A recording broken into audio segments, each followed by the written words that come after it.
Hi everybody, welcome to ICCG's weekly videos. We really try to target the business owners out there that might be contemplating an exit or maybe just want some information on better ways to run their business.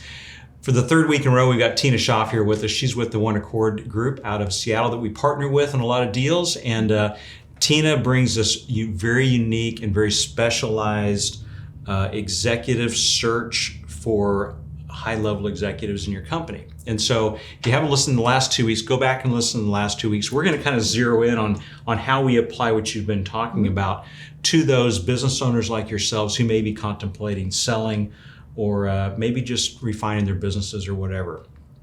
Let me start it this way. So when you think about a transition of a business, we have a lot of different people that we have access to. Grant has this amazing tax background. It's really beneficial. We have a lot of people with a lot of negotiation background. And it's really unique for me to know that we can call on you to come in and help us with someone who may be struggling with what do we do at the executive level? Because let's face it, some of you may be looking at exiting and you're running the business yourself. You haven't handed that over to anybody yet. And you need to find somebody before you sell, more than likely. Now, there's going to be a couple different buyers we've talked about before. You're going to have a strategic buyer.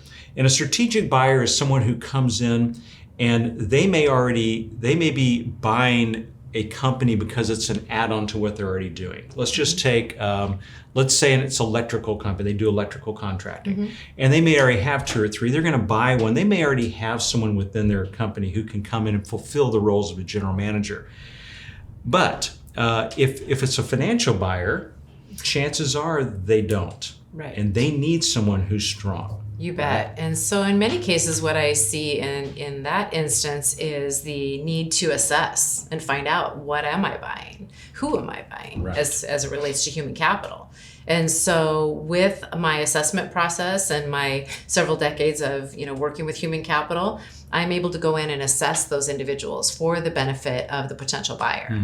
To let them know, here's who you have, and maybe here's some areas of deficiency, or maybe even here's some areas of strength that you may not have realized is sitting right inside of this company that you might be wishing to buy.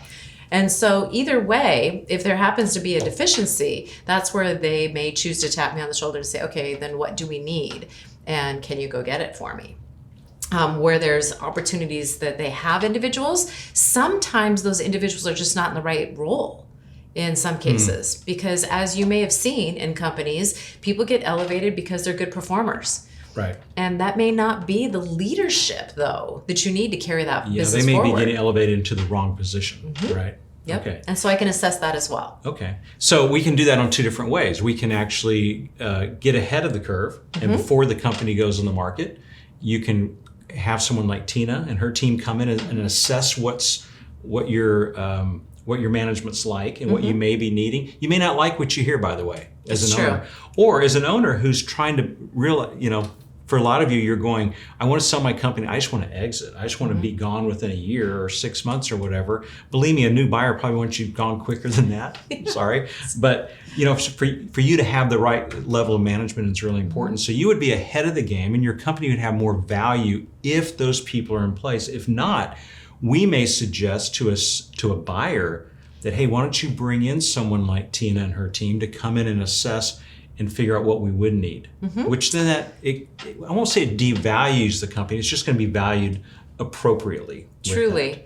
The other thing that has happened is when I go in and when our team does the assessment, what we have also been able to do is for those people that they were hoping to retain, that engagement that we do with them in investing in them one-on-one and being able to do the assessment but also give some value back has caused them to have more continuity and stickiness to the company rather than, new leadership, new entity, new company, I'm out of here. I'm looking for something new. Yeah. So it's actually increased the stickiness of those individuals. Which would really be helpful. I'm thinking of a situation a while ago where we actually helped sell the business and a strong manager was in place. But culturally, when the new owners came in, they weren't sure it was a great match. We might have been able to caught that. We might have been able to catch that before. And now there might be a situation where they begin looking for either replacement or maybe just, moving some people around to make sure people are placed accurately. Truly. That's another thing I think that we have not been very proactive with, which I see us maybe wanting to be more proactive, is making sure those right people are in the right places. Because look, the longer a company stays healthy after we help with the exit in the transition, the better it looks for us as well, right? You bet. And higher degree of success. Yeah. So what are some of the small business success stories you've seen? Well, I've also been engaged in a situation where the ownership wants to sell in the future. However, they want to grow. And so before they sell, they really want to expand the opportunity that they have available to them. So we are going in and have assessed the team, assessed what it will take to be able to expand and grow, and are now putting the pieces of the puzzle in place. And in this case, a key leader to lead the entire organization as well as expand. So that's another good thing for people to know, is that the leadership we're bringing in is proven. So we're not hoping that they can get this done.